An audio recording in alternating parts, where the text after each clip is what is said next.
The ammonia fumes burned my nostrils as I scrubbed the marble floor of the third-floor hallway, my knees aching against the hard surface despite the thin padding I'd fashioned from an old towel. Each circular motion of my arm sent a dull throb through my shoulder, a reminder that I'd been at this for nearly 6 hours without a proper break. The mansion loomed around me, silent except for the occasional creak of old wood settling and the distant hum of something mechanical in the walls. I pressed the back of my wrist against my forehead, trying to wipe away the sweat without contaminating my already raw hands with the cleaning solution. The gesture made my vision swim slightly, dark spots dancing at the edges. I blinked them away, forcing myself to focus on the smudge I'd been working on for the past 10 minutes. It was probably just a shadow, my exhausted brain interpreting the natural variation in the marble as dirt that needed removing. When was the last time I'd eaten? Breakfast had been half a granola bar at 5 a.m, before catching 2 buses to reach this isolated estate in upstate New York. Mrs. Chen, the agency coordinator, had emphasized how important this client was, how much he valued privacy and perfection. The pay was triple my usual rate, enough to cover 2 months of my mother's medication, if I could just make it through this initial deep clean without collapsing. My phone buzzed in my pocket, but I ignored it.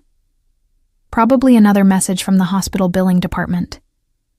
They'd been calling daily since Mom's latest admission 3 weeks ago. The number on the latest invoice had made me physically ill when I'd opened it. 5 digits that might as well have been 5 million for all my ability to pay it. The bucket of cleaning solution beside me had gone cold, the water murky with dissolved grime. I should empty it, refill it with fresh hot water, and the precisely measured amount of cleaner Mrs. Chen had specified in her 14-page instruction document.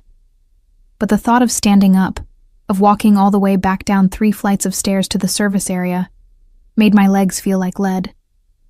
Just finish this section, I told myself. Just get to the end of the hallway. Then you can take a break. The mansion was unlike anything I'd encountered in my 2 years of professional cleaning. Most of my clients were wealthy, sure, but their homes had a lived-in quality. Family photos on the walls, stacks of mail on counters, shoes kicked off by the door. This place felt more like a museum. Every surface gleamed with a perfection that suggested either rarely used or meticulously maintained by an invisible army of staff. Except there was no staff. Mrs. Chen had been clear about that. The owner preferred complete privacy. I was to arrive before dawn, work until the job was complete, and leave before he returned from wherever he spent his days. I wouldn't see him, wouldn't speak to him, wouldn't even know what he looked like beyond the vague description of tall, dark-haired, intimidating that Mrs. Chen had provided with an odd, nervous laugh. The house itself provided few clues about its occupant. The furniture was expensive, but impersonal, all straight lines and neutral colors. No books left open on tables, no dishes in the sink, no evidence of hobbies or interests, just rooms upon rooms of beautiful empty space. Well, not entirely empty. I'd found the study on the 2nd floor, and that had been different. While still immaculate, it had the only personal touches I'd seen all day. A chess set made of what looked like jade and obsidian, positioned mid-game on a side table. A single photograph in a silver frame on the massive mahogany desk, turned away from me so I couldn't see the image. And books.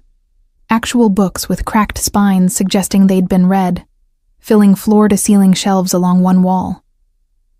I'd spent extra time in that room, dusting each book spine carefully, resisting the urge to pull any out and peek inside. The titles were eclectic. Russian literature, philosophy, military strategy, art history. Not what I'd expected from someone who lived in such stark surroundings. My vision swam again, more pronounced this time. I gripped the edge of a nearby console table, waiting for the dizziness to pass. The face that looked back at me from the ornate mirror above the table was pale, dark circles prominent beneath green eyes that seemed too large in my thin face. My brown hair, pulled back in a practical bun, had come partly loose, strands sticking to my sweaty neck. I looked exactly like what I was. Exhausted, underfed, desperate. The phone buzzed again. This time I pulled it out, thinking it might be Mom's nurse with an update. Instead, it was a text from my roommate Jenna. Hospital called again. Said they need to talk to you about payment arrangements. Also, your mom is asking for you. Guilt twisted in my stomach. I hadn't visited in 3 days, too busy working double shifts to keep up with the mounting bills. Mom understood, or at least she said she did, but I could see the hurt in her eyes each time I had to cut a visit short or skip one entirely. My fingers fumbled as I tried to type a response, the letters blurring together. I blinked hard, but the screen remained stubbornly out of focus. Maybe I should take that break now. Just 5 minutes to drink some water, eat the other half of that granola bar I'd saved for lunch. I pushed myself up from my knees, and the world tilted violently sideways. My last coherent thought before darkness swallowed me was that I couldn't afford to lose this job. I came back to consciousness in stages, each sense returning separately in a disorienting cascade. First, sound. Low voices speaking in tones too quiet for me to make out words. Then touch. Something soft beneath me, much softer than the marble floor where I'd been kneeling. The chemical smell of cleaning products had been replaced by something else, something warm and masculine like cedar and smoke. My eyes felt incredibly heavy, but I forced them open to find myself staring at an unfamiliar ceiling. Not the ornate plasterwork of the mansion's hallways, but a simpler surface painted a warm cream color. I turned my head slightly, wincing at the stiffness in my neck, and realized I was lying on a leather sofa in what appeared to be an office. No, not just any office. The office. The study on the second floor with the chess set and the mysterious photograph. She's waking up. The voice was male, unfamiliar, speaking with a crisp British accent. Vitals are stable, but she's severely dehydrated and malnourished. When did you say she last ate? I don't know. This voice made something in my chest constrict with instinctive alarm. It was deep, controlled, with the faintest trace of an accent I couldn't place. Russian, maybe? Each word was precisely articulated, giving the impression of someone who weighed every syllable before speaking. I found her unconscious in the hallway 30 minutes ago. Well, she needs food and fluids immediately. And rest, proper rest, not whatever she's been doing to herself. Papers rustled. Her blood pressure is dangerously low. If you'd found her even an hour later. But I didn't. The second voice, the one that made my instincts scream danger, cut in smoothly. What does she need?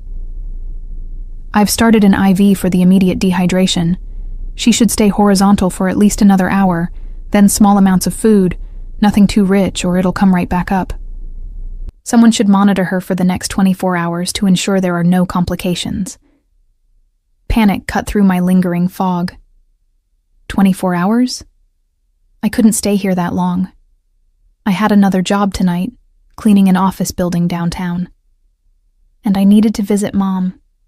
Needed to call the hospital billing department. I tried to sit up and immediately regretted it as the room spun violently. A hand, large and warm, pressed gently but firmly against my shoulder, keeping me down. Don't move. The dangerous voice was closer now, and when my vision cleared enough to focus, I found myself looking into the most intense gray eyes I'd ever seen. The man kneeling beside the sofa was perhaps in his mid-30s, with dark hair swept back from a face that could have been carved from granite. Sharp cheekbones, a strong jaw with a hint of stubble, and those eyes, like polished steel, watching me with an expression I couldn't read. He wore a white dress shirt with the sleeves rolled up, revealing forearms marked with what looked like old scars, and expensive-looking charcoal slacks. This was the owner. Had to be. The one who valued privacy so much that I was supposed to be invisible. I'm sorry, I managed, my voice coming out as a hoarse whisper. I'll finish the hallway. I just need a minute. Something flickered across his face, too quick to identify. The hallway can wait. But Mrs. Chen said... Mrs. Chen doesn't dictate anything in this house. His tone wasn't harsh, but it carried absolute authority. You collapsed from exhaustion. You're in no condition to work. The other man, who I could now see was elderly with kind eyes behind wire-rimmed glasses, patted my other arm gently. Listen to him, my dear. You've pushed yourself far beyond what's healthy. Your body simply shut down. Tears pricked at my eyes. The product of exhaustion and frustration, and the crushing weight of everything that had led me to this moment. I can't lose this job. I can't. My mother, she's sick, and the medical bills. My voice cracked, and I bit down hard on my lower lip to stop the words from spilling out.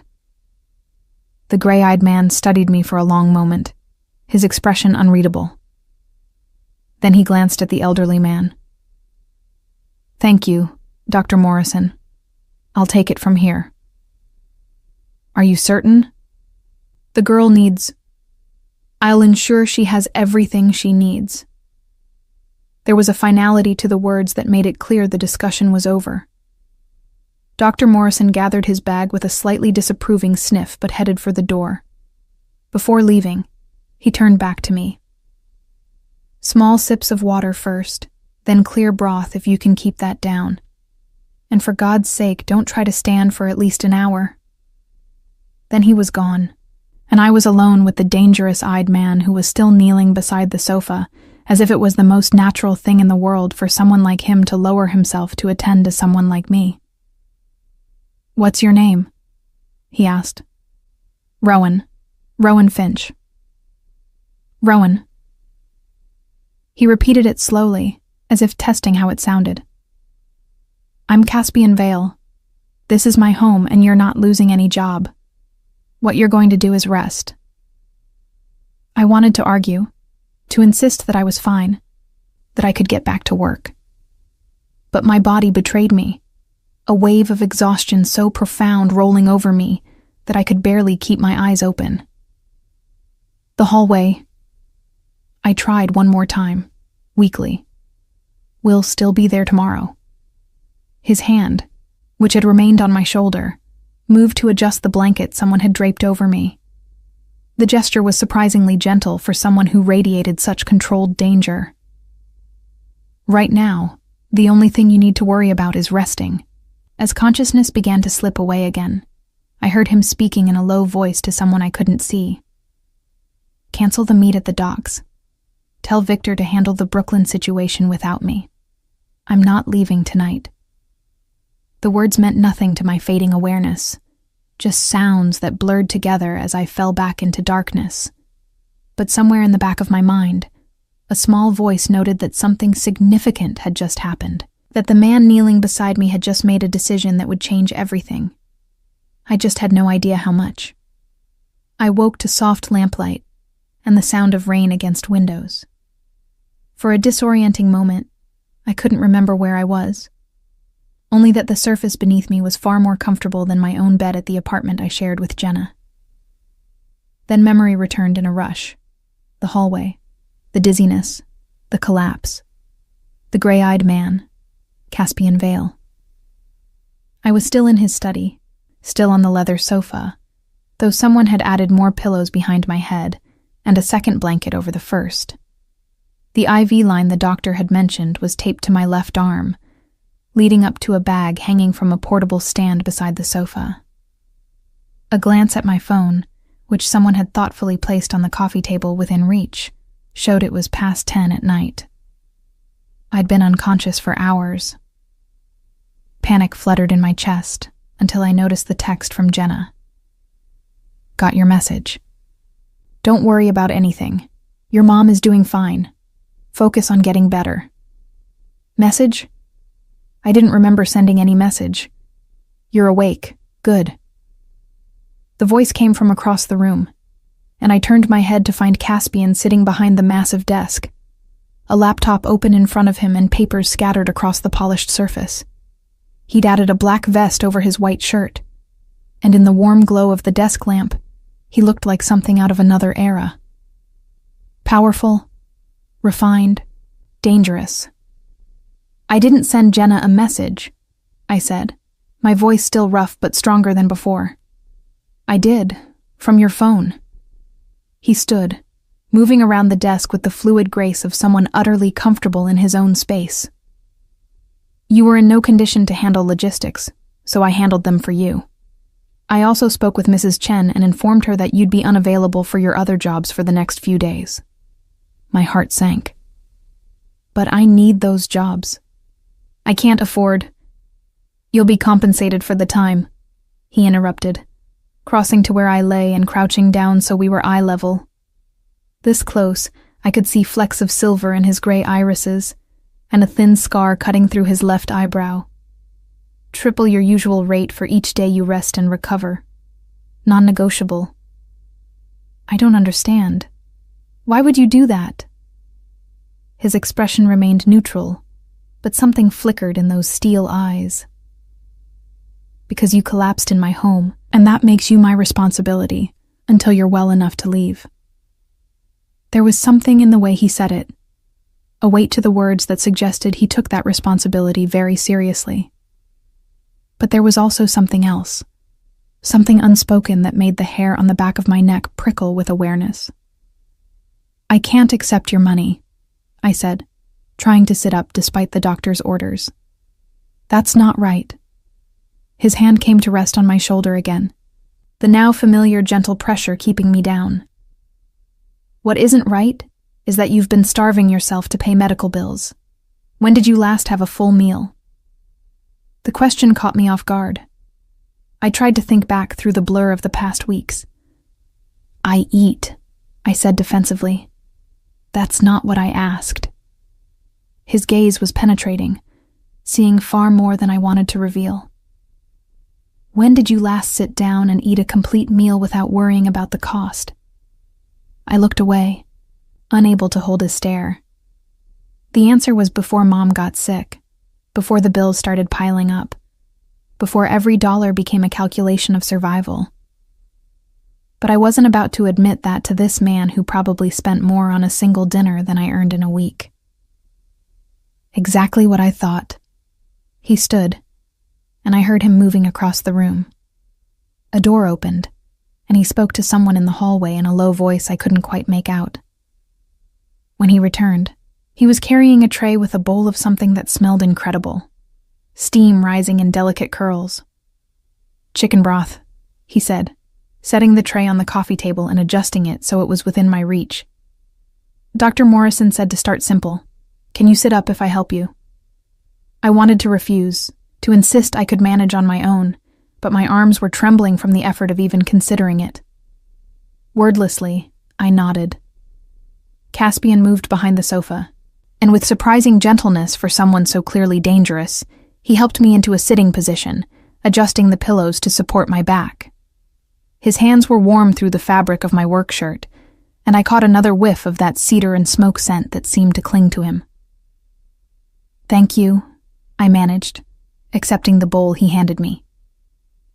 The first sip of broth was like heaven, warm and rich with a depth of flavor that suggested hours of careful preparation.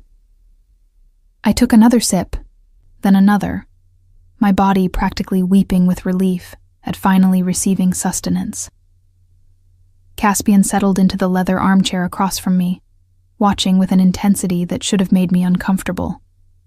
But there was nothing predatory in his gaze, just a kind of focused attention that suggested he was cataloging every detail, every reaction.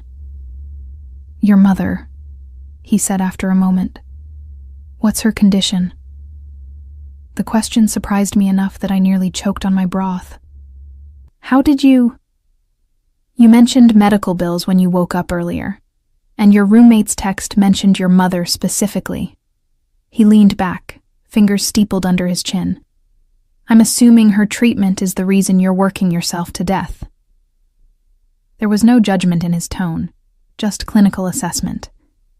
But something about his directness made it impossible to hide behind polite evasions. Stage 3 kidney disease, I heard myself say. She needs dialysis 3 times a week, and the insurance company is fighting coverage for the medications that actually help. Every month it's something else, some other bill that's not covered, some other procedure they deem unnecessary. The words came faster now, spilling out with a bitterness I hadn't realized I was holding. I've tried everything. Medical assistance programs, charity care applications, negotiating with billing departments. Nothing is ever enough. Caspian was quiet for a long moment, his expression unreadable. Then he asked, "How much do you owe currently?" I can't ask you for money." "You didn't ask. I'm offering." He pulled his phone from his pocket and opened what looked like a banking app. "How much?" The number burned on my tongue, too large to even speak aloud. 84,000, I whispered. Give or take a few thousand depending on what new bills arrive.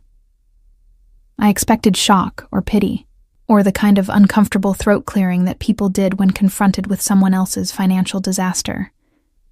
Instead, Caspian just nodded, his fingers moving across his phone screen. "What hospital?" "You can't, this isn't..." I struggled to find words. "You don't even know me. Why would you pay off a stranger's medical debt?" He looked up from his phone, and for the first time I saw something almost like a smile touch the corners of his mouth.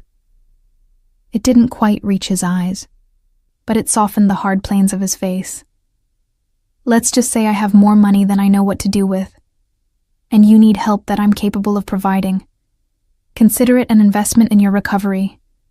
You can't heal properly while drowning in stress. But $80,000 is a rounding error in my monthly expenses." He returned his attention to his phone. "St. Vincent's Hospital, correct? That's what the area code on your roommate's phone suggests." I nodded numbly, unable to process what was happening. This man, this stranger, was talking about my crushing debt like it was pocket change. "Done," he said a moment later, setting his phone aside. "They'll have the payment by morning. Your mother's treatment can continue without interruption." The bowl of broth slipped from my nerveless fingers. Caspian caught it with reflexes that seemed too fast for someone sitting several feet away, setting it safely on the coffee table before returning his attention to me. "Why?" I managed, tears streaming down my face now. "Why would you do that?" For a long moment he didn't answer, just studied me with those penetrating gray eyes. When he finally spoke, his voice was softer than I'd heard it yet. "Because I can. And because watching you destroy yourself over circumstances beyond your control doesn't sit well with me." "But you don't know anything about me," I protested weakly. "I could be a terrible person. I could take your money and disappear. You collapsed while working because you were too focused on doing the job perfectly to take care of yourself. That tells me everything I need to know about your character." He leaned forward slightly. "And for the record, I have very effective methods of finding people who try to run from me. Not that I think you will." There was something in the way he said it, a casual certainty about his reach and capabilities that sent a chill down my spine. What kind of man could casually write off such a massive sum? What kind of business did he run that made that kind of money seem insignificant? I thought about the isolated location of the mansion, the obsessive privacy, the way Dr. Morrison had appeared with unusual speed when summoned. Caspian Vale wasn't just wealthy. He was something else. Something that existed in the shadows of legitimate society. "What do you do?" I asked, unable to stop myself. "For a living, I mean." His expression shuddered immediately, the brief softness vanishing behind a mask of cool control. "I handle acquisitions for various interested parties. Import, export, that sort of thing." It was a non-answer. the kind of vague deflection that revealed nothing while sounding plausible. But I was too exhausted and overwhelmed to push further. This man had just saved my mother's life, had removed the crushing weight that had been drowning me for months. Whatever he did, whatever questionable business he ran, it had resulted in a miracle I couldn't possibly repay. "Thank you," I whispered, inadequate though the words were. "I don't know how I'll ever—" "You'll recover," he interrupted gently. "That's how you'll repay me. You'll rest, eat properly, and rebuild your strength.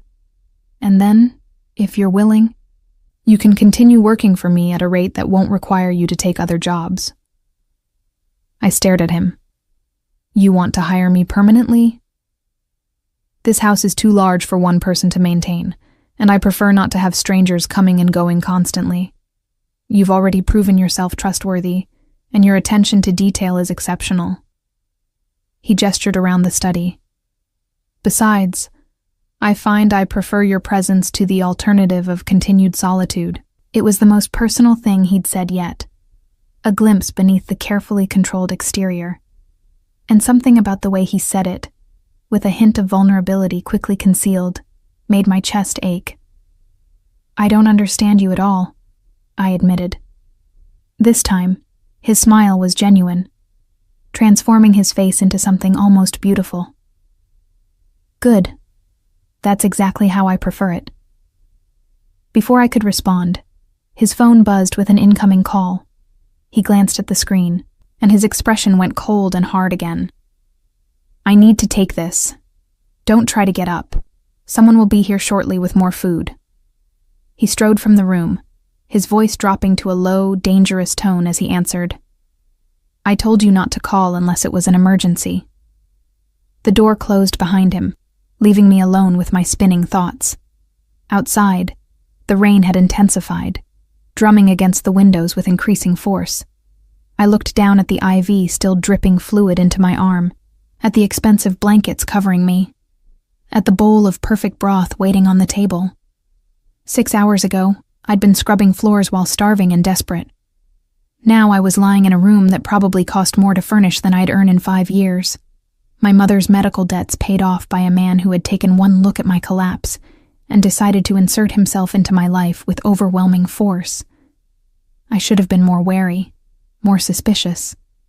Instead, I felt the first flicker of something I hadn't allowed myself in months. Hope. My phone buzzed with a text from Jenna. "Holy shit, Ro. The hospital called. Someone paid off everything. Was that your new employer? What is happening?" I stared at the message, fingers hovering over the keyboard. What could I possibly say? I didn't understand what was happening any better than she did. All I knew was that Caspian Vale had appeared in my life like some dark guardian angel, and nothing would ever be the same. "I don't know," I finally typed back. "But I'm safe. I'll explain more tomorrow." Through the study door, I could hear Caspian's voice, still on his call. The words were indistinct, but the tone was unmistakable, cold, commanding, threatening. This was someone used to being obeyed, someone who didn't accept anything less than absolute compliance. And yet he'd knelt beside me, had adjusted my blankets with gentle hands, had paid off a debt that would have crushed me without even blinking. What kind of man was Caspian Vale? And what had I just gotten myself into? The next morning, I woke in an actual bedroom. Disorientation came first. The unfamiliar sensation of soft sheets against my skin and sunlight streaming through windows I didn't recognize. For a moment, panic seized me. Had I been moved while unconscious again? But then memory returned. Caspian carrying me from the study sometime after midnight, his arms strong and steady as he navigated the hallways, murmuring something about proper rest, requiring a proper bed. I'd been too exhausted to protest, too wrung out from emotional upheaval to do anything but allow myself to be tucked into what was clearly a guest room. The space was decorated in warm neutrals, less austere than the rest of the mansion, with touches that suggested feminine input. A vase of fresh flowers on the dresser, gauzy curtains filtering the morning light, a plush armchair positioned near the window with a reading lamp beside it. The IV had been removed at some point, a small bandage covering the needle site on my inner elbow. Someone had also changed me into soft cotton pajamas that definitely weren't mine, which brought a flush of embarrassment to my cheeks. Had Caspian? No. He must have staff after all, hidden away like everything else in this place. A soft knock on the door made me sit up, pulling the blankets higher despite being fully clothed. "Come in," I called, my voice still rough with sleep. The woman who entered was perhaps in her 60s, with silver-streaked dark hair pulled into a neat bun and warm brown eyes that crinkled at the corners when she smiled. She carried a tray laden with more food than I could possibly eat. Scrambled eggs, toast with butter and jam, fresh fruit, a pot of tea, and what looked like homemade pastries. "Good morning, Miss Finch," she said, her voice carrying a slight Eastern European accent. "I'm Elena. I oversee the household staff when Mr. Vale requires it. He asked me to check on you this morning and ensure you ate properly." "There's staff?" I blurted, then immediately felt foolish. Of course there was staff. No one maintained a mansion like this alone. Elena's smile widened as she set the tray across my lap, adjusting it carefully. "A small team, very discreet. We come and go through the service entrances, usually when Mr. Vale is away or confined to his offices. He values his privacy, as you've probably gathered." "He paid off my mother's medical bills," I said, the words escaping before I could stop them. $84,000 just like that. Something flickered across Elena's face, a mix of emotions I couldn't quite parse. "Mr. Vale is generous with those who earn his respect, and protective of those under his care. Eat, dear. You need to rebuild your strength." She moved around the room with practiced efficiency, opening curtains wider and straightening already perfect pillows on the armchair.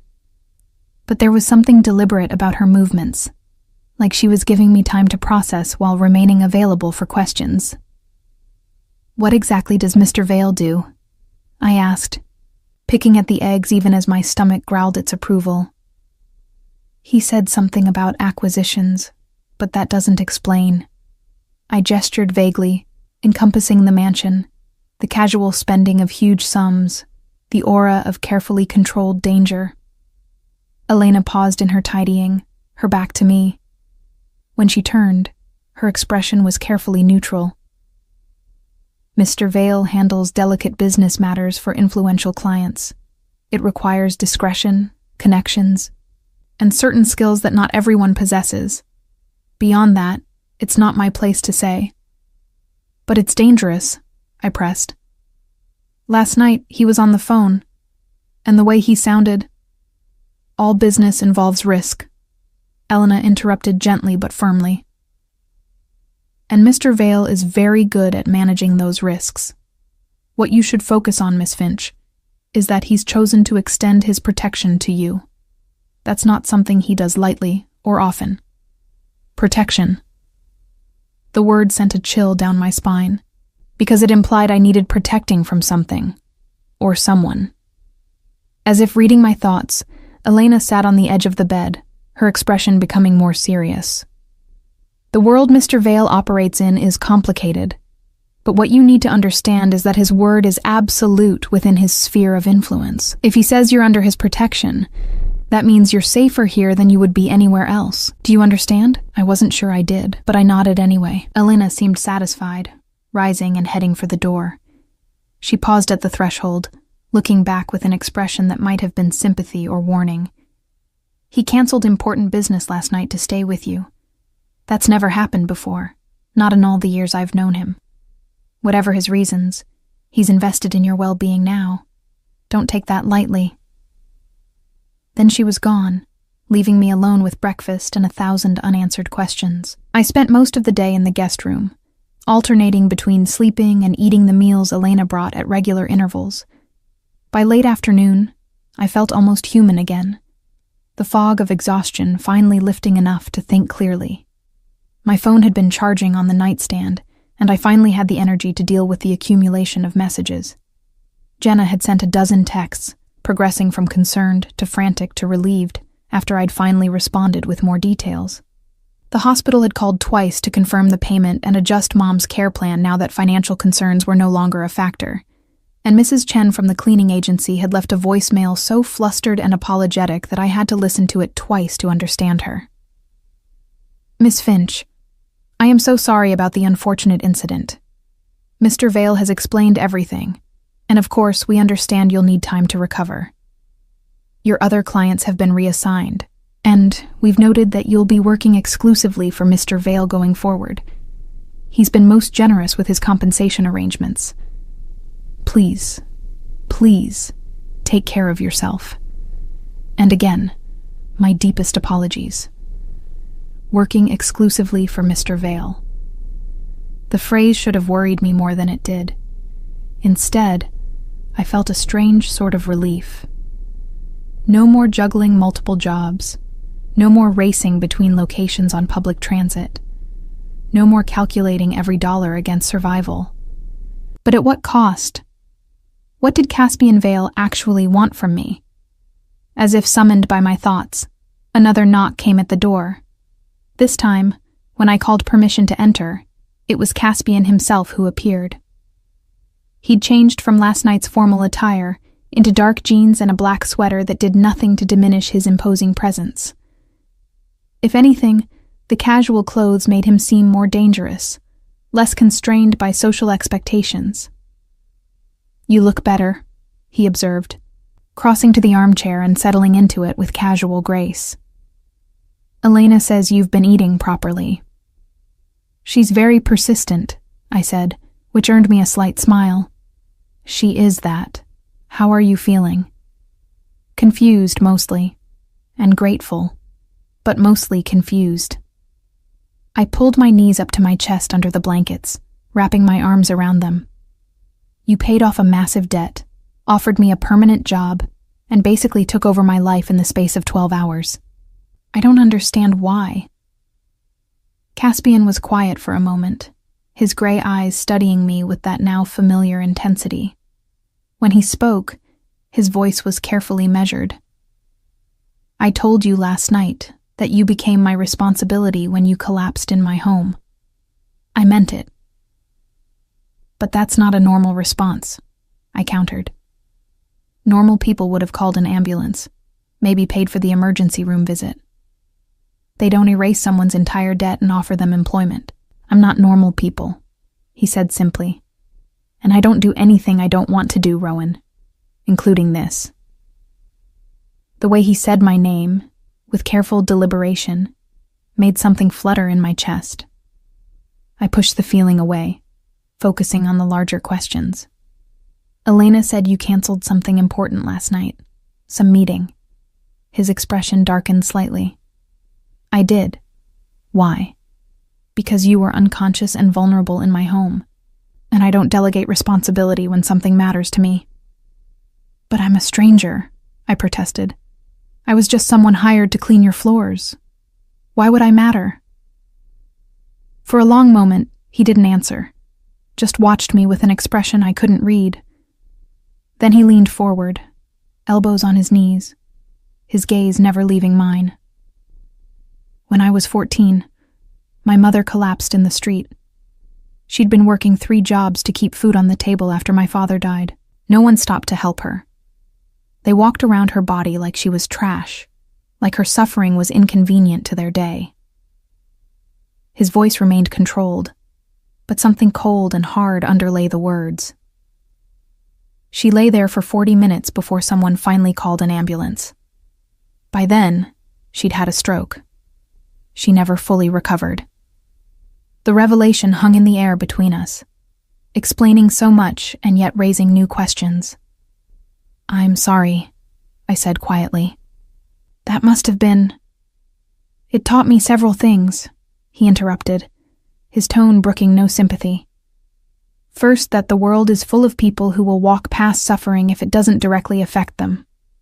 Second, that money equals power, and power equals the ability to ensure certain things never happen again. And third, that when I see someone vulnerable and in need, I don't walk past. But you do more than not walk past, I pointed out. You insert yourself completely. You take control. Yes. No apology, no justification, just acknowledgement. That should terrify me more than it does, I admitted. Should it? His head tilted slightly, a predator assessing prey. Are you afraid of me, Rowan? I considered the question honestly. Was I afraid? He was clearly dangerous, clearly operated outside normal social boundaries, clearly used to exerting control over people and situations. But when I thought about the gentle way he'd adjusted my blankets, the unexpected vulnerability in his voice when he'd spoken about his mother, the simple fact that he'd stayed rather than delegating to staff. No, I said finally.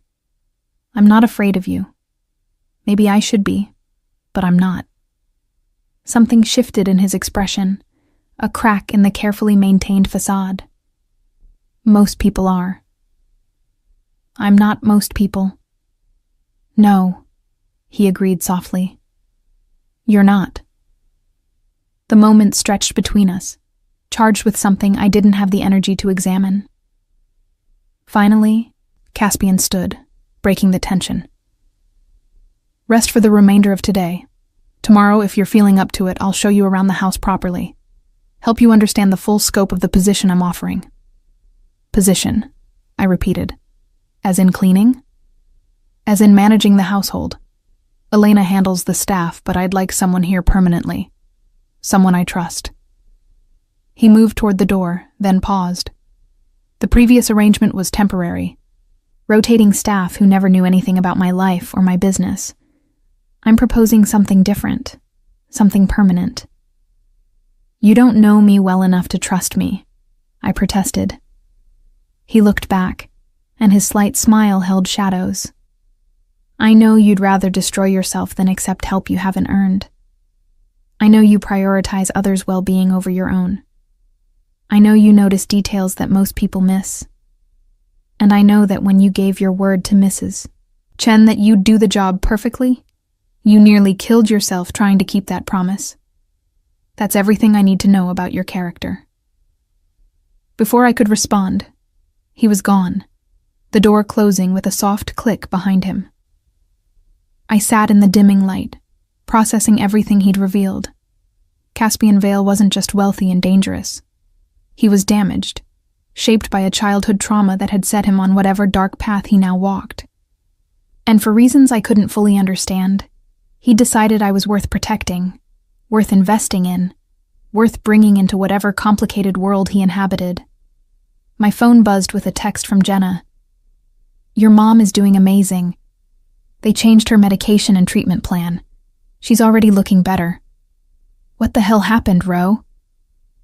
I stared at the message, tears blurring my vision. What had happened? A miracle. A terrifying, inexplicable miracle delivered by a man who terrified and intrigued me in equal measure. I don't know, I typed back, but I think my life just changed completely. Outside, evening was falling, painting the sky in shades of amber and rose. Somewhere in the mansion, Caspian Vale was probably in his study, making phone calls and handling whatever dark business required his attention. The meeting he'd canceled last night, what had that cost him? What had he sacrificed for a stranger who'd collapsed in his hallway? And why did the thought of him staying to watch over me make my chest feel warm and tight and terrified all at once? I pulled the blankets higher, suddenly cold despite the room's comfortable temperature. Tomorrow, I'd ask more questions. Tomorrow, I'd push for real answers about what he did, what he expected, what this permanent position actually meant. But tonight, I let myself feel safe for the first time in months, because whatever else Caspian Vale might be, he'd proven one thing beyond doubt. When he said someone was under his protection, he meant it absolutely. Even if I didn't fully understand why I needed protecting yet. The next morning, I woke to find clothes laid out on the armchair. Not my work uniform, but soft, expensive-looking pieces in my size. Dark jeans, a cream cashmere sweater, undergarments still in their packaging. Everything fit perfectly, which should have been more unsettling than it was. Elena appeared with breakfast as I was examining the tags. "Mr. Vale had these sent over early this morning," she explained, setting down a tray of fresh pastries and coffee. "He thought you might appreciate something more comfortable than your work clothes." "He seems to think of everything," I said, unable to keep a note of bewilderment from my voice. Elena's smile was knowing. "He's very thorough when he decides something matters." After she left, I showered in the attached bathroom, all marble and chrome, with water pressure that felt like luxury itself, and dressed in the new clothes. They felt like armor somehow, transforming me from desperate cleaning woman into someone who might actually belong in a place like this. Caspian found me in the hallway outside my room, clearly having been waiting for me. He'd dressed formally today in charcoal slacks and a white dress shirt with the first few buttons undone, revealing a glimpse of his collarbone. The casual intimacy of it made my breath catch. "Ready for the tour?" he asked. "As ready as I'll ever be." He led me through the mansion with the confidence of someone who knew every inch of his domain. The house was even larger than I'd realized, with wings I hadn't explored during my cleaning. He showed me the main living areas first, formal sitting rooms, a dining room that could seat 20, a library that made my heart ache with longing. "You're welcome to any of the books," he said, noticing my expression. "I rarely use this room anymore, but I can't bring myself to part with them." "Your mother's?" I guessed, thinking of what he'd shared yesterday. Something flickered across his face. "Some of them. Others I've collected over the years. Knowledge is power, Rowan. Never forget that." The kitchen was enormous, professional grade with gleaming stainless steel and more gadgets than I could identify. "Elena's domain," Caspian explained, "though I occasionally cook when the mood strikes." "You cook?" A slight smile. "I'm full of surprises." He showed me the gym, the wine cellar, the indoor pool I hadn't known existed. Each space was maintained to perfection, clearly reflecting serious money and attention to detail. But it was when we reached the lower level that things changed. "This section is restricted," Caspian said, stopping before a heavy door with an electronic keypad. "My private offices. You'll have access when you're ready, but for now, it's important you understand that what happens behind this door stays completely confidential." "What exactly happens behind that door?" I asked. He studied me for a long moment. "Business that requires absolute discretion, meetings with clients who value privacy, communications that can't be intercepted or overheard. Nothing that will ever put you in danger, but nothing that should be discussed outside these walls either." It was the most direct he'd been about the nature of his work, and it confirmed what I'd already suspected. Caspian Vale operated in shadows, handling matters that couldn't bear scrutiny. "And you want me living here, knowing that's happening? I want you living here because you're trustworthy, because you notice things others miss, and because—" He paused, seeming to weigh his words carefully. "Because I prefer your presence to the alternative." That phrase again. I preferred your presence, as if my being here served some purpose beyond household management. "What happened with the meeting you canceled?" I asked abruptly. "The one from the first night?" Caspian's expression shuddered. "That's not your concern. But it cost you something. Elena said you never cancel important business." Elena talks too much. But there was no real anger in his voice. He sighed, running a hand through his dark hair. "There was a situation that required my immediate attention. A territorial dispute with a rival organization. My absence allowed them to make moves that complicated matters." "Territorial dispute," I repeated. "Like organized crime?" He turned to face me fully, his gray eyes penetrating, like business interests that occasionally conflict. "Nothing you need to worry about, Rowan. That world doesn't touch you." "Except it does, doesn't it?" Because you're in it, and you're asking me to live here, to work for you, to...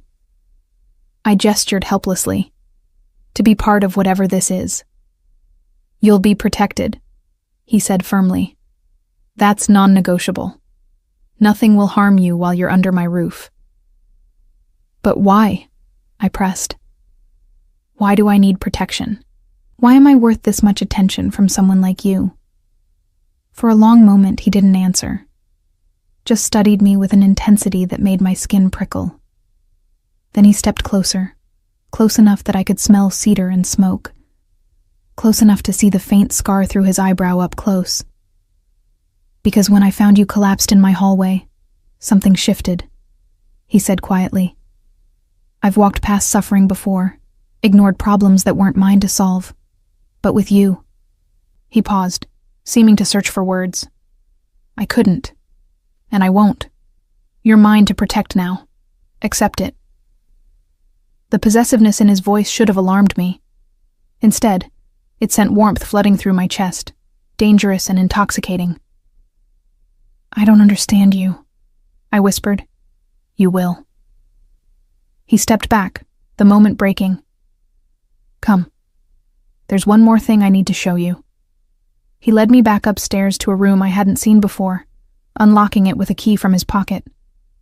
Inside was an office, smaller than his study but beautifully appointed.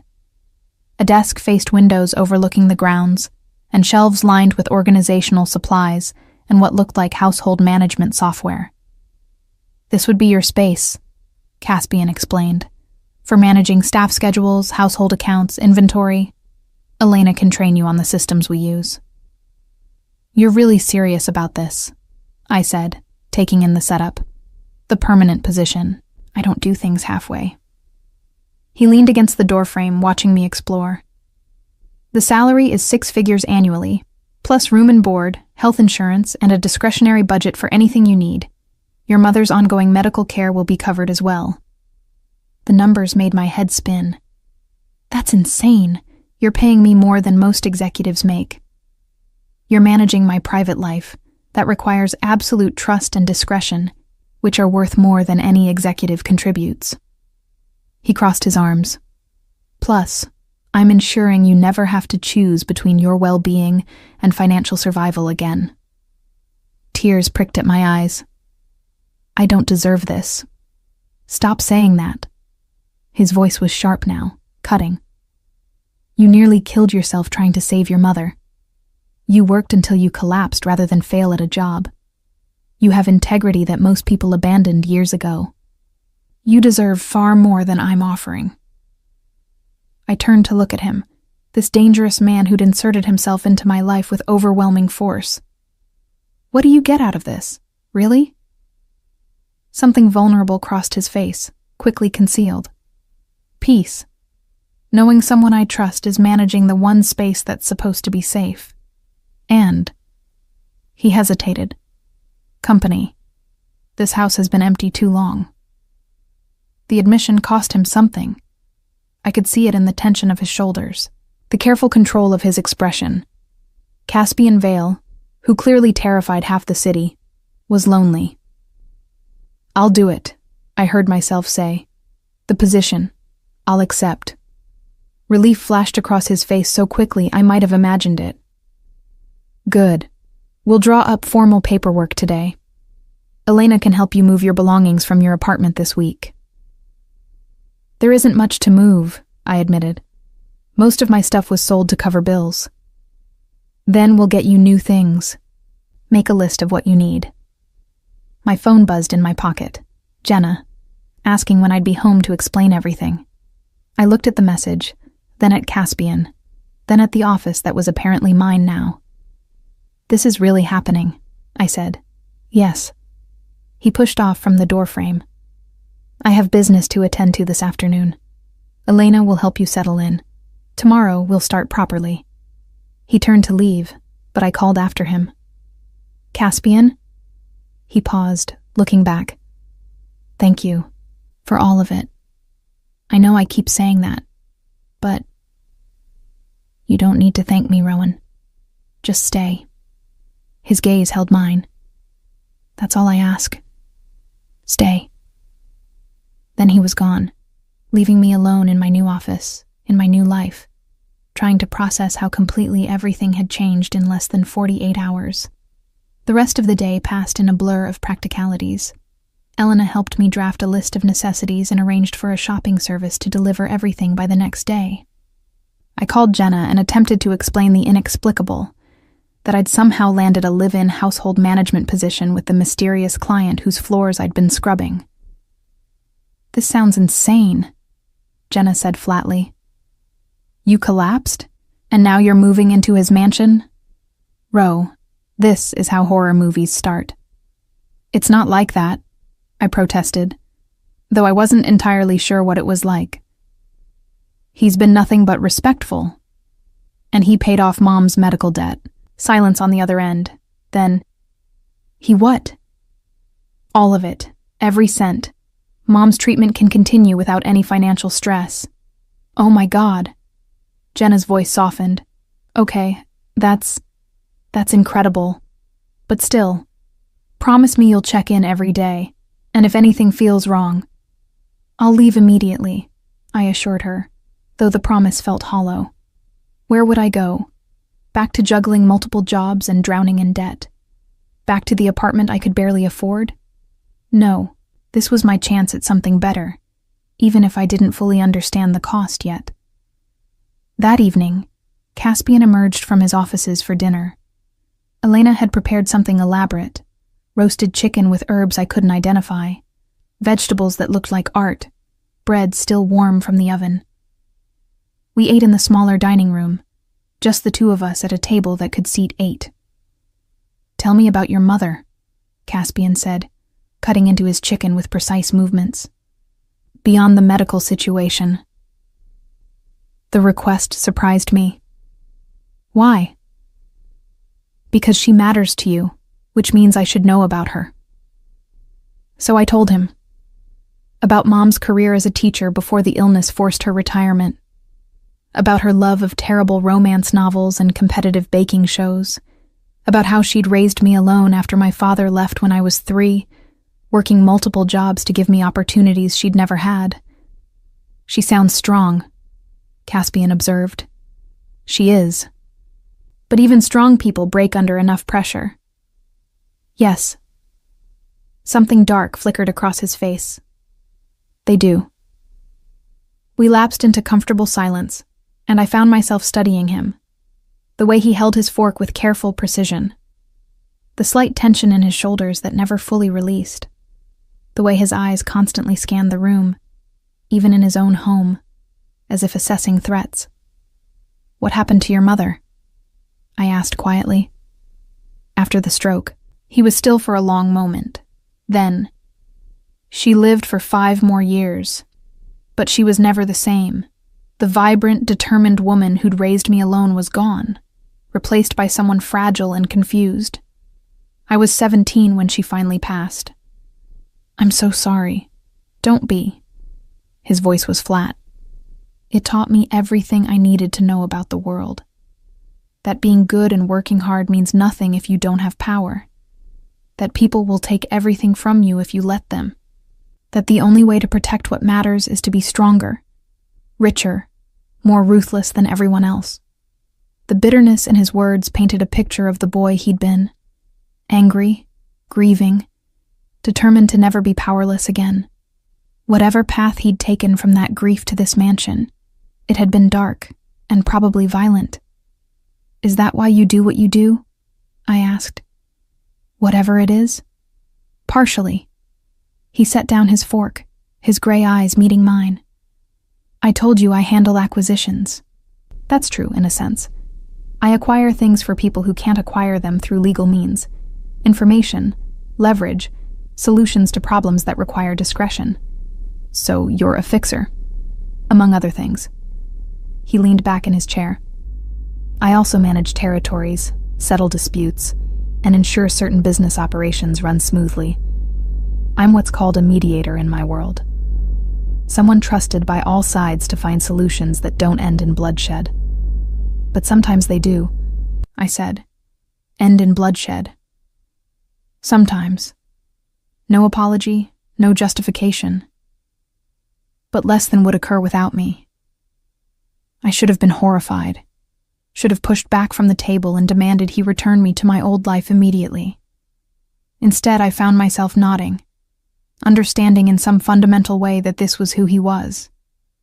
Not a monster, but a man who'd chosen a dark path for reasons that made sense to him. "The meeting you canceled," I said. "What happened because you weren't there?"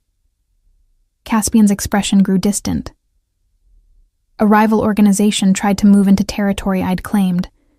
3 of my people were injured in the confrontation.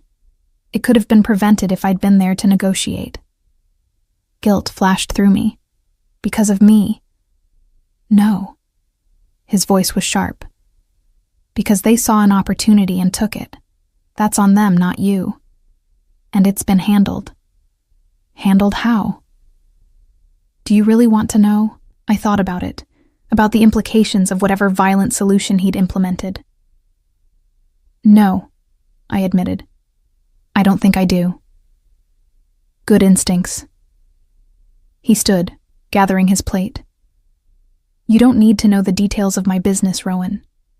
What you need to know is that this house is safe, that you're safe, and that I'll do whatever's necessary to keep it that way."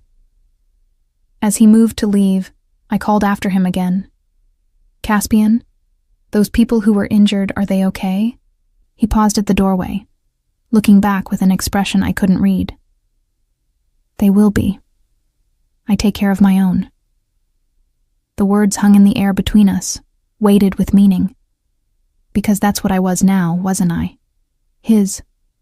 Under his protection, in his home, part of his carefully controlled world. And despite everything, the danger, the violence lurking at the edges, the complicated morality of it all, I found I didn't want to leave. 3 weeks passed in a strange new rhythm. Elena trained me on the household systems, complex spreadsheets tracking everything from wine inventory to maintenance schedules. I learned the preferences of the small, discreet staff who came and went like ghosts. I discovered that Caspian had a standing weekly appointment with his tailor, that he took his coffee black with 1 sugar in the morning, but espresso in the afternoon, that he ran 5 miles every morning at dawn, regardless of weather. I learned to read his moods from subtle cues, the tightness around his eyes when business was stressful, the way his hand would curl into a fist when someone on the phone displeased him, the rare, genuine smile that transformed his face when something actually amused him. And he learned me, too. Knew without being told that I checked on Mom every morning and evening, that I preferred tea to coffee, that I'd developed a habit of reading in the library late at night when sleep eluded me, that the sound of raised voices made me flinch, a remnant of my father's unpredictable temper. We fell into an unexpected ease with each other, sharing meals and conversations that ranged from mundane household matters to surprisingly deep philosophical discussions. He was brilliant, I discovered, educated in ways that went far beyond formal schooling, with insights into human nature that came from years of studying people as tools or threats. "You analyze everyone," I observed one evening as we sat in the library, me curled in an armchair with a book while he reviewed documents at the desk. He looked up, one eyebrow raised. "Occupational hazard." "Do you analyze me?" "Constantly. No hesitation, no apology. You're a puzzle I'm still solving." "What have you figured out so far?" He set down his pen, giving me his full attention. "That you're stronger than you look. That you process the world through patterns and details most people miss. That you're afraid of depending on anyone because everyone you've depended on has either left or needed you to be the strong one. That you're lonely, but don't admit it, even to yourself."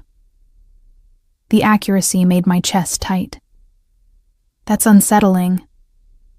Truth usually is. He stood, crossing to my chair. "What have you figured out about me?" I looked up at him, this dangerous man who'd become my employer, my protector, my friend. That you're terrified of caring about anyone because everyone you've cared about has either died or betrayed you. That you control everything because chaos took your mother from you. That you're lonely too, but you've built walls so high you've forgotten how to let anyone in. Something flickered in his eyes, surprise perhaps, or recognition. He crouched beside my chair, bringing us eye level. You see too much. So do you. We stayed like that for a long moment, the air between us charged with something neither of us acknowledged. Then his phone buzzed, breaking the spell. He stood smoothly, checking the message with a frown. I have to go out, he said. Business that can't wait. Be careful, I said automatically, then felt foolish. What did I know about his business? But he smiled, genuine warmth in the expression. Always am. It was past midnight when shouting woke me. I sat up in bed, heart pounding, trying to orient myself. The voices were coming from downstairs. Caspian's, I recognized, and at least 2 others. Not the measured tones of normal conversation, but real anger, raw and sharp. I shouldn't go down. It wasn't my business. But worry propelled me out of bed and into the hallway, following the sound to the main foyer. Caspian stood in the center of the marble floor, flanked by 2 men I didn't recognize. His white shirt was partially untucked, specked with something dark that might have been blood. His face was set in lines of cold fury as he faced off against a 3rd man, older, silver-haired, dressed in an expensive suit that screamed authority. You're making a mistake, Vale, the older man said, his accent Russian and thick. The treaty stands. You violated it by interfering in the waterfront situation. Petrov was moving drugs through civilian areas, Caspian replied, his voice deadly calm. Children's schools. That's a line no one crosses, treaty or not. That's not your concern. We police our own. Then police them better. Caspian stepped closer, and even from my position at the top of the stairs, I could feel the menace radiating from him. Or I'll continue doing it for you. The older man, the Russian boss clearly, noticed me then. His eyes flicked up to where I stood frozen on the stairs, then back to Caspian with something like amusement. I see. So that's why you've been distracted lately. A woman. He laughed, cold and mocking. How predictable. Caspian's hand moved to his hip, where I now noticed a gun tucked into his waistband. Leave her out of this. Why? She's leveraged now. Everyone knows the great Caspian Vale doesn't take women into his home. Doesn't let anyone matter. But this one. The Russian's smile was predatory. This one you're protecting. That makes her valuable. Terror seized me. I'd known abstractly that Caspian's world was dangerous, but seeing it manifest in front of me, seeing myself become a target simply by existing in his space, made it real in a way nothing else had. Mikhail. Caspian's voice dropped to a whisper that somehow carried through the entire foyer. You have 5 seconds to walk out of my home. If you or anyone from your organization comes near her, I will burn your empire to ash. Do you understand? The tension was suffocating. Mikhail's men shifted, hands moving toward concealed weapons. Caspian didn't move, but I saw his 2 guards tense, ready for violence. This isn't over, Mikhail finally said. You can't protect everyone, Vale. Eventually, something will slip. Get out. The Russians retreated, but not before Mikhail looked up at me one more time with a gaze that promised trouble. When the door finally closed behind them, Caspian's shoulders sagged infinitesimally before he caught himself. How much did you hear? He asked without turning around. Enough. I descended the stairs on shaking legs. You're bleeding. He glanced down at his shirt, as if only now noticing. Not my blood. There was an altercation before the meeting. An altercation. I reached him, saw the stress lines around his eyes, the exhaustion he was trying to hide.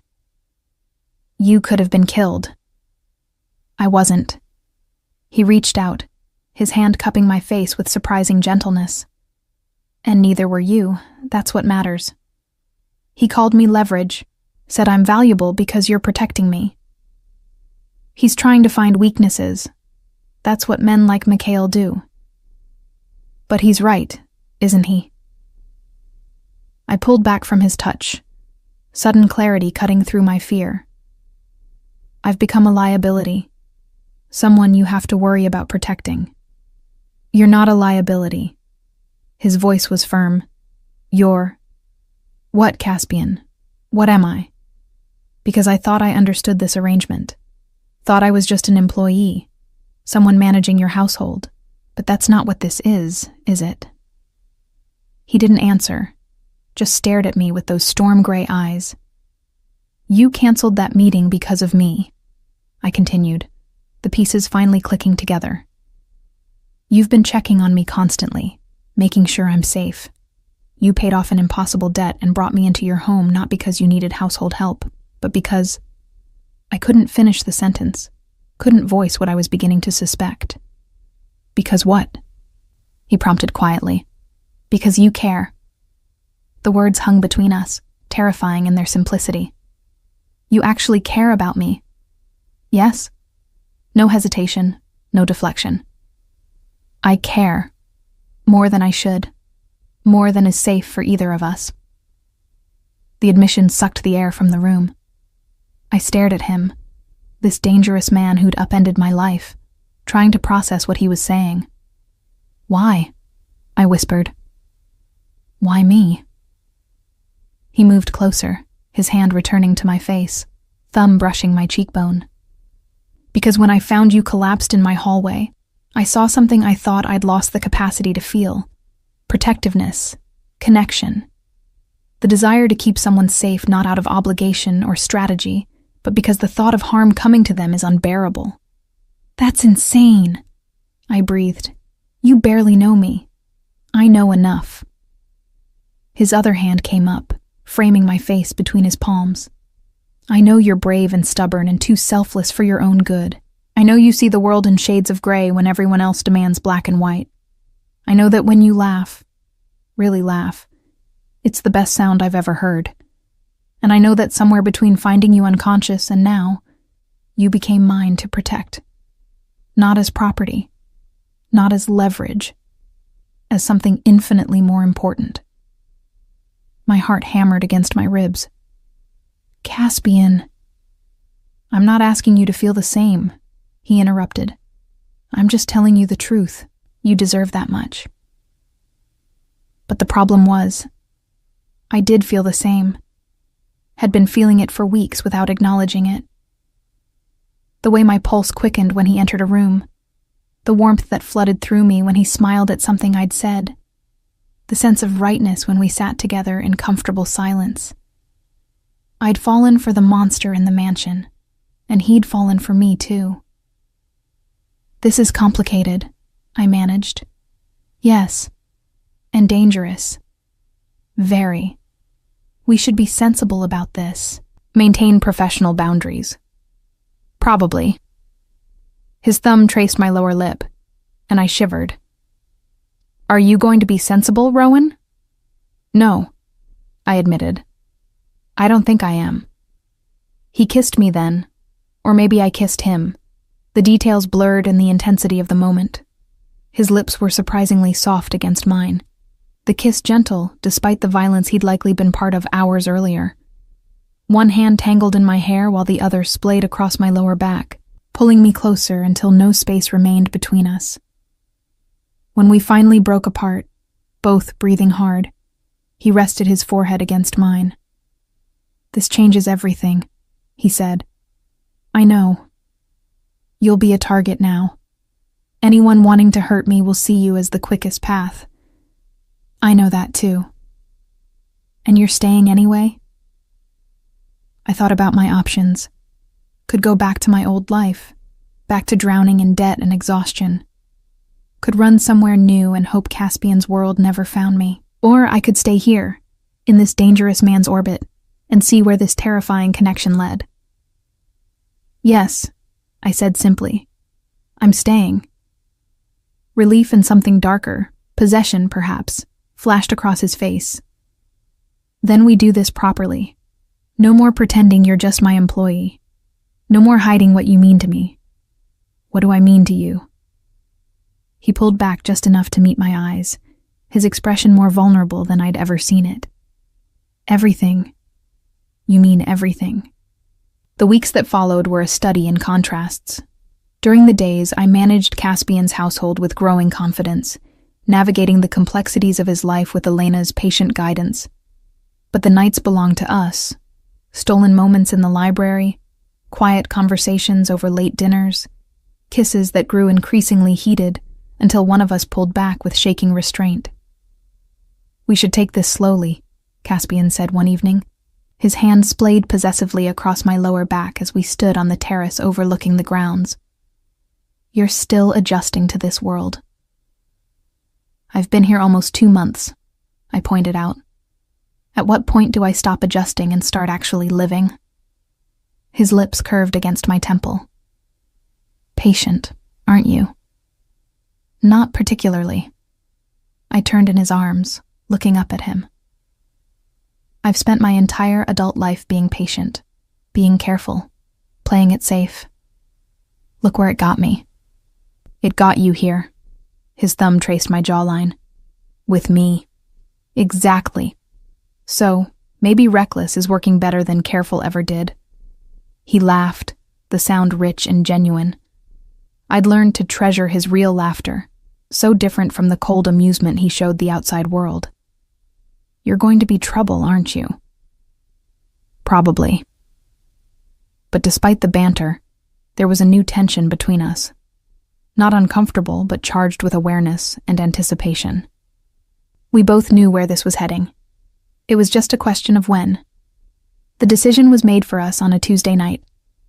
I was in my room, though I'd been spending less and less time there, gravitating toward whatever space Caspian occupied, when my phone rang. Mom's nurse, the night shift one whose voice I knew too well. "Miss Finch, your mother's asking for you. She's having a rough night, lots of confusion and agitation. I think it would help if you came by." Guilt twisted my stomach. I'd visited twice a week since moving in, but it never felt like enough. "I'll be there in 40 minutes. I was grabbing my coat when Caspian appeared in the hallway. "Where are you going?" "Hospital. Mom's having a bad night." His expression shifted immediately into protective concern. "I'll drive you." "You don't have to." "I'm driving you," he repeated firmly. No arguments. The drive to St. Vincent's was quiet, Caspian's hand finding mine in the darkness of the car. When we arrived, he insisted on accompanying me inside despite my protests.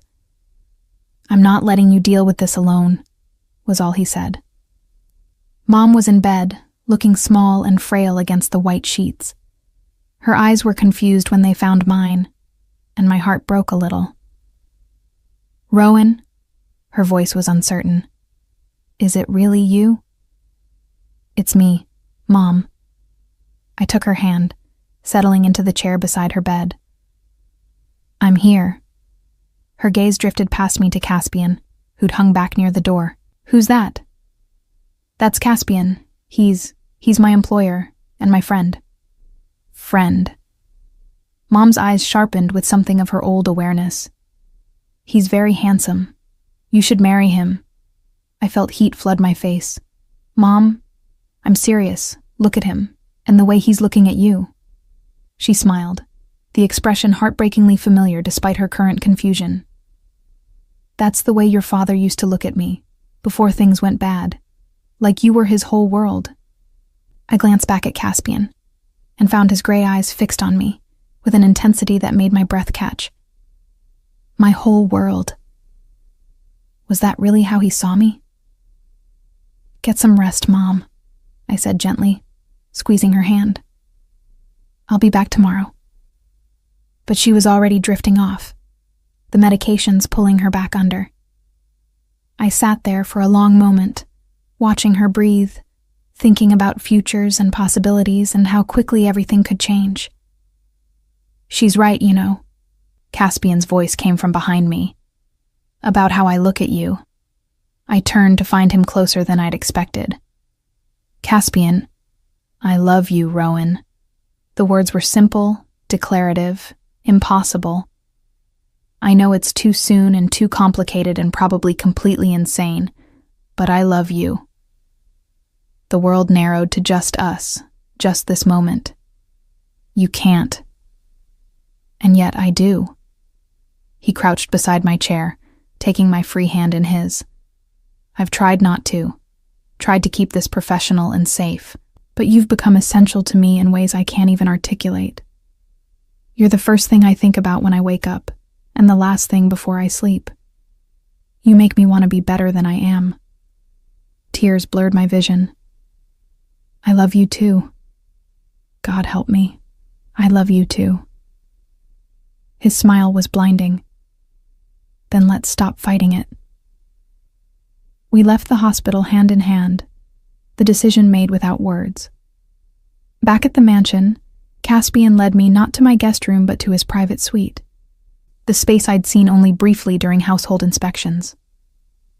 Are you sure? He asked at the threshold, giving me one last chance to retreat. I answered by kissing him, pouring everything I couldn't say into the contact.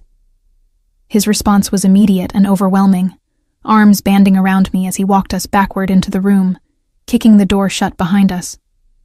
What followed was tender and intense, patient exploration punctuated by moments of desperate need. He learned every inch of my body with the same thorough attention he gave everything else, and I discovered the man beneath the dangerous exterior. Scarred, yes, but also capable of breathtaking gentleness. Afterward, we lay tangled together in his massive bed, my head on his chest, as his fingers traced lazy patterns on my bare shoulder. I need to tell you something, he said quietly. About the work I do. I tensed slightly. Okay. I'm what's called a mediator in the criminal underworld. When territories conflict or when business dealings go wrong, I'm brought in to negotiate solutions. I have connections to most of the major organizations in the city: Russian, Italian, Irish, Chinese. They trust me because I have no loyalty to any single family. That sounds incredibly dangerous. It is, but it also means I have significant power. Enough power to protect you from anything. I propped myself up on one elbow, looking down at him. Is that why you do it? For the power? Initially, yes. After my mother died, I was angry and lost. I fell in with people who taught me how to turn that anger into influence.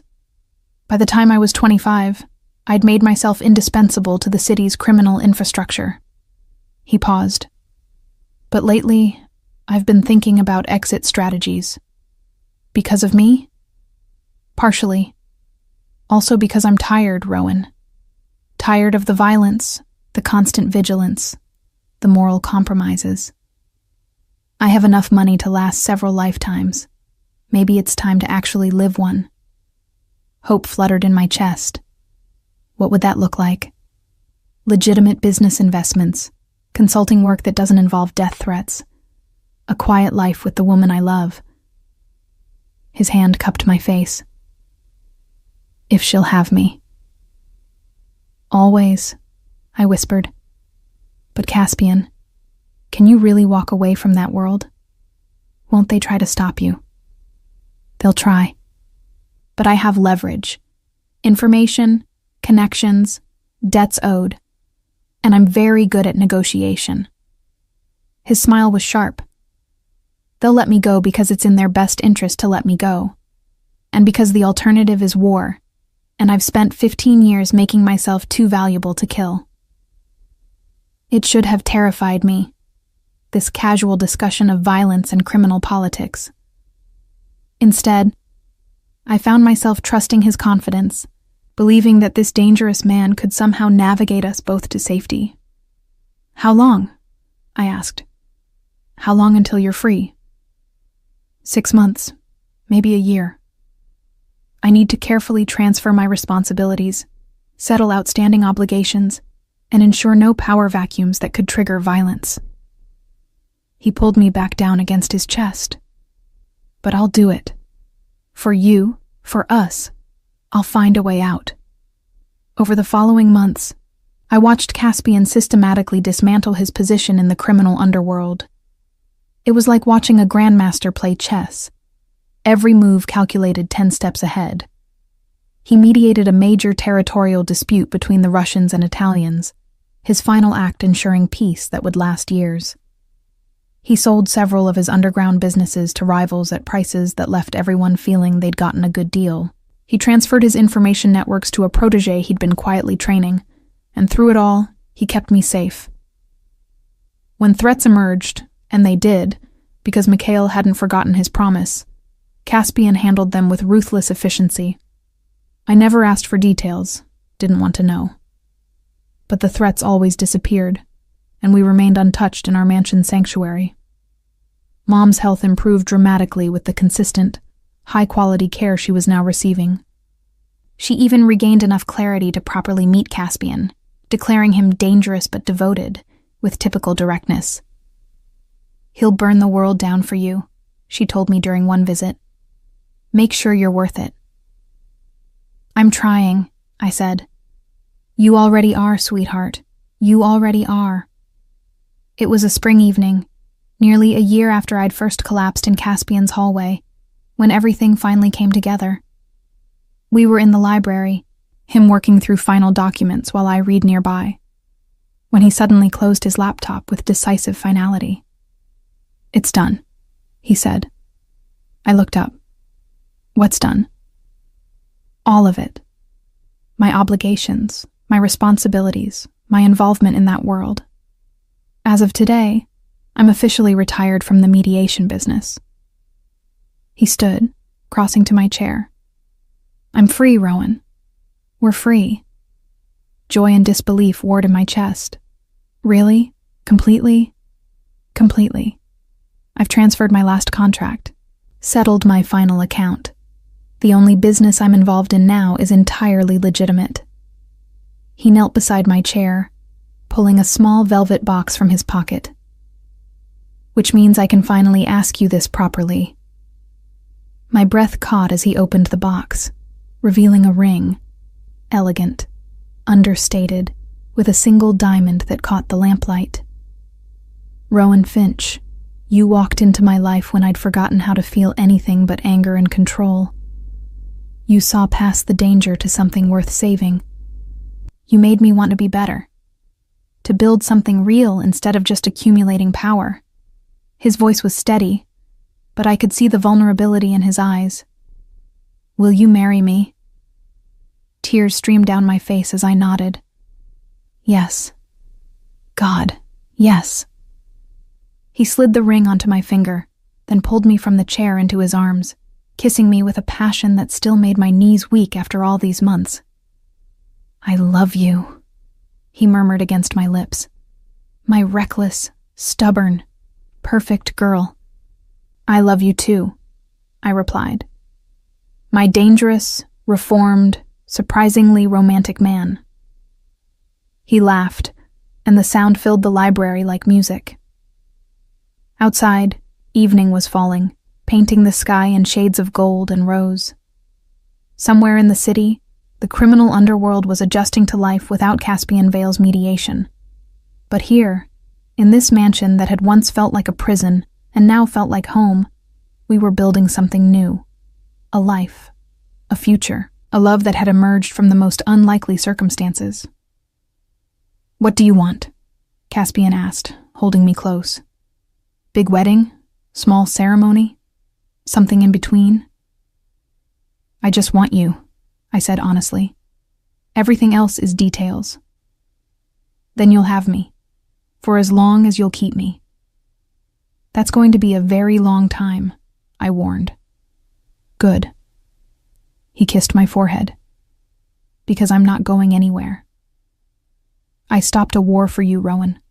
Walked away from everything I'd built. You're stuck with me now." I can live with that.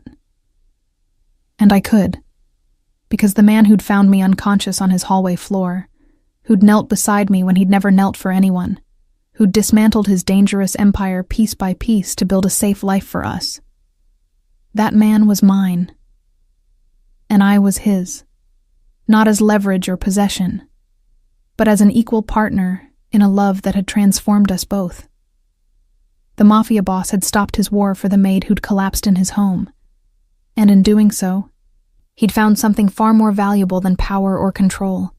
He'd found redemption, found peace, found home, and so had I.